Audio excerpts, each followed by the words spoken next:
जिस इलाके में शांति के लिए समझौता हो रहा था, वहां एक बार फिर धमाके शुरू हो चुके हैं। लेबनान में हिजबुल्लाह इजराइल का युद्ध फिर से भड़क चुका है और इजराइल के हमले में 15 हिजबुल्लाह समर्थकों की मौत के बाद अब टेंशन बहुत ज्यादा हाई है। युद्ध समझौते के सिर्फ 60 दिन के बाद भी इजराइल ने सेना की तैनाती वहां लगातार बरकरार रखी है और इसके बाद विस्फोटक झड़प शुरू हो गई।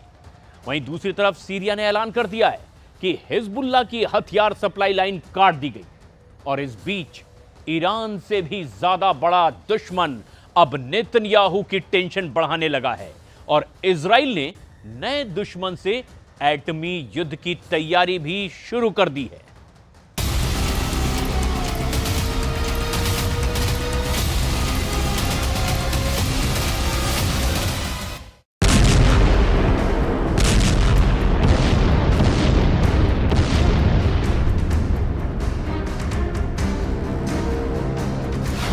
तुर्की ईरान की टेंशन बन गया है।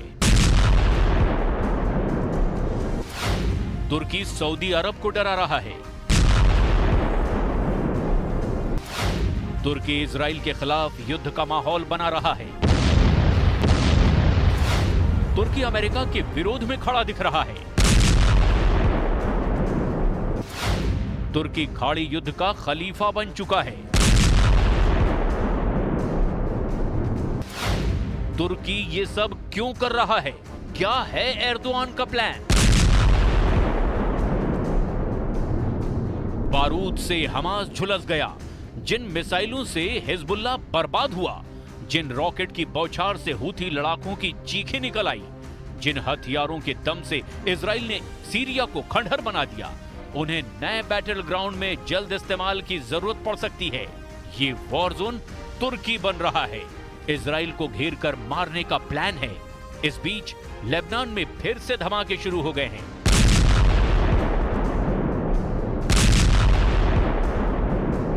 इजराइल की सेना ऑपरेशन में तेजी ला रही है। हालात तेजी से बदल रहे हैं। हिजबुल्लाह फाइटर आवाम के बीच घुल मिल गए हैं। इजराइल पर हमले हो रहे हैं, जिसका जवाब इजराइल विस्फोटक अंदाज में देने लगा है।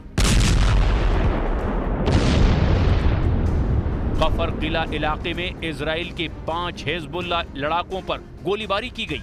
हिजबुल्लाह के बढ़ते खतरे के बीच इजराइल के नए आर्मी चीफ का सिलेक्शन भी अब शुरू हो गया है। रक्षा मंत्री ने आईडीएफ चीफ के लिए इंटरव्यू लिया है, जिसमें 3 नाम सबसे आगे हैं। इजराइल आर्मी के नए चीफ का नाम फाइनल होने में ज्यादा वक्त नहीं बचा है। वजह है हिजबुल्लाह चीफ की ये धमकी, जिसमें नईम कासिम ने साफ किया कि लेबनान का सर्वे सर्वा हिजबुल्लाह है, जिसको युद्ध में हराना आसान नहीं।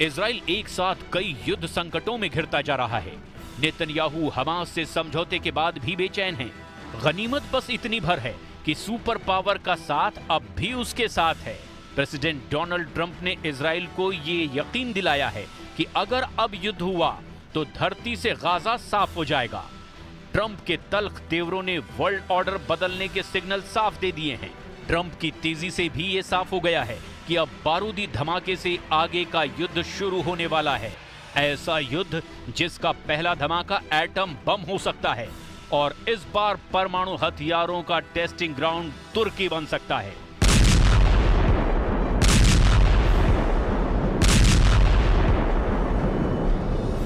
वजह है प्रेसिडेंट एर्दोआन की सनक, जिन्होंने इजराइल के खिलाफ भीषण लड़ाई की तैयारी शुरू कर दी है। तुर्की ने लीबिया फ्रंट एक्टिव कर दिया है। तुर्की अफ्रीका मॉडल को भी अब फुल प्रूफ बना रहा है। तुर्की सीरिया में पूरा कंट्रोल अपने हाथ में ले चुका है। तुर्की मुस्लिम ब्रदरहुड कार्ड से अरब देशों में पैठ जमा रहा है। तुर्की ने मंगोलिया से भी बिग डील कर ली है। अंकारा में मंगोलिया के प्रेसिडेंट से एर्दोआन ने गलबहियां की, लेकिन उनके सामने भी एजेंडा अपना ही रखा। एर्दोआन का एजेंडा आखिर है क्या, आप खुद सुनिए। İsrail'in mutabakata rağmen saldırılarını ve katliamlarını bugün de sürdürmesi endişelerimizi haklı olarak artırmaktadır. İsrail hükümetinin ateşkesi ihlal ve istismar etmesine izin verilmemelidir. Erdogan के सिर पर इजराइल से बदला लेने की सनक सवार है। वो हर स्टेज पर नेतन्याहू में खोट गिनाते हैं, इजराइल से युद्ध की जरूरत को समझाते हैं। एर्दोआन इजराइल से तुर्की को खतरा दिखाकर बारूदी बखेड़ा शुरू करने के मंसूबे का इजहार हर मौके पर कर चुके हैं। Mutabakatın başta 467 gündür İsrail zulmüne sabırla direnen Gazze halkı olmak üzere tüm Filistinli kardeşlerimiz için hayırlı olmasını diliyorum. İsrail'in mutabakata rağmen saldırılarını ve katliamlarını bugün de sürdürmesi endişelerimizi haklı olarak artırmaktadır. Israel news website Ynet में रक्षा विशेषज्ञों ने ये अनुमान लगाया है कि तुर्की Israel का युद्ध किसी भी दिन शुरू हो सकता है। एक्सपर्ट मानते हैं कि मौजूदा वक्त में इजराइल का सबसे बड़ा दुश्मन तुर्की है, ना कि ईरान। इजराइल को ईरान से भी ज्यादा खतरा तुर्की से इसीलिए है क्योंकि उसके पास अमेरिका के दिए एटम बम हैं। तुर्की की सेना भी इजराइल से ज्यादा ताकतवर है। तुर्की के पास इजराइल को तबाह करने वाले बम और जंगी जेट भी मौजूद हैं। मिसाइल पावर्स के लिहाज से भी तुर्की इजराइल पर भारी पड़ सकता है। तुर्की ने इजराइल की घेराबंदी के लिए कई फ्रंट पर सैन्य तैयारियां भी कर रखी है।